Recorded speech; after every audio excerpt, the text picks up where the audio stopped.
এই যে কাঁঠালের রস তৈরি করা শেষ, বলে রেখে দেবো, সময় করে পিঠা বানাবো, পিঠা বানিয়ে খাবো।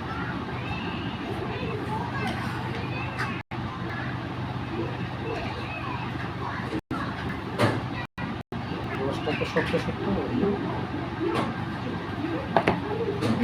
কিন্তু আজকে প্রয়োজনে সময় নাই পিঠা খাওয়ার, তাই পিঠা খাইছি গতকাল, তাই আজকে খাবো না। এটা যখন মেহমান আসবে আত্মীয় স্বজন, তখন ফ্রিজ থেকে বাইক করে তখন খাবো। আপনারাও যদি আসেন একসাথে মিলে সবাই মিলে খাবো, লজ্জার কিছু নাই। ছোট ভাইয়ের বাসায় আসতেই পারেন। হ্যাঁ,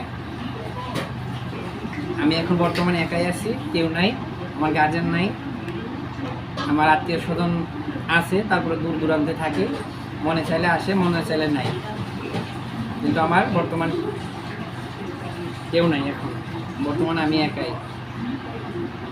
আমার গার্জেন বলতে কিচ্ছু নেই। থাকি একখানেই থাকি কোনো রকম, বর্তমান নাই। আইসেন সবাই, দাওয়াত রইল কাঁঠাল পিঠে খাওয়ার জন্য আমার বাসায়। এখনো যে পিঠে আসছে কালকেকার পিঠা বানানো, তাও নিয়ে আসছে শ্বশুর বাড়ি থেকে।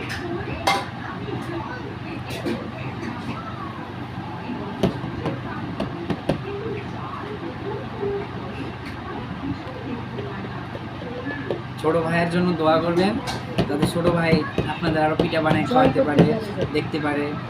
আইসেন, ছোট ভাইয়ের বাসায় দাওয়াত রইল সবাই।